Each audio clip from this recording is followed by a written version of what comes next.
Advocate Suresh ഒന്ന് രണ്ട് കാര്യങ്ങൾ കൂട്ടിച്ചേർക്കാൻ ആഗ്രഹിക്കുന്നു. പാർട്ടിയുടെ സംസ്ഥാന അധ്യക്ഷൻ പറഞ്ഞ ഈ വിഷയത്തിൽ ഊന്നിക്കൊണ്ട് കുറച്ച് നാളുകളായിട്ട് BJP കേരളത്തിൽ ശക്തമായിട്ടുള്ള സമരരംഗത്താണ്.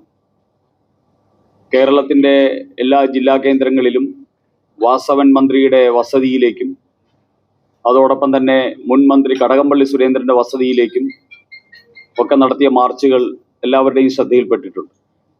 അതോടൊപ്പം തന്നെ മഹിളാ മോർച്ചയുടെയും യുവമോർച്ചയുടെയും നേതൃത്വത്തിൽ ആയിരക്കണക്കിന് മഹിളകളും യുവാക്കളും പങ്കെടുത്ത സെക്രട്ടേറിയറ്റ് മാർച്ചും കേരളത്തിൽ ശ്രദ്ധേയമായിട്ടുള്ള മുന്നേറ്റമായിരുന്നു.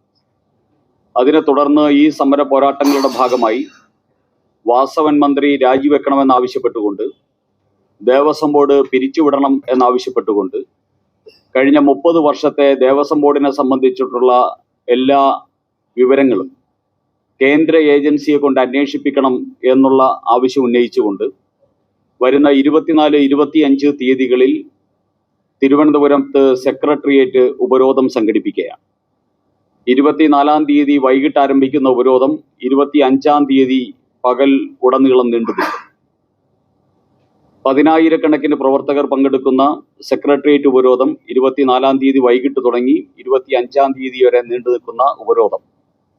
അതിനെ തുടർന്ന് കേരളത്തിലെ എല്ലാ സംഘടനാ മണ്ഡലങ്ങളിൽ 280 കേന്ദ്രങ്ങളിൽ NDAയുടെ നേതൃത്വത്തിൽ ഈ ശബരിമലയിലെ കൊള്ളയ്ക്കെതിരായിട്ടുള്ള കഴിഞ്ഞ 30 വർഷം UDFും LDFും ചേർന്ന് കേരളത്തിലെ ക്ഷേത്രങ്ങൾ കൊള്ളയടിച്ചതിനെതിരായിട്ടുള്ള സായാഹ്ന ധർണയും പൊതുസമ്മേളനങ്ങളും 23-ാം തീയതി മുതൽ 28 വരെയുള്ള ദിവസങ്ങളിൽ കേരളത്തിലെ 280 കേന്ദ്രങ്ങളിൽ നടത്താനും പാർട്ടി നിശ്ചയിച്ചിരിക്കുന്നു.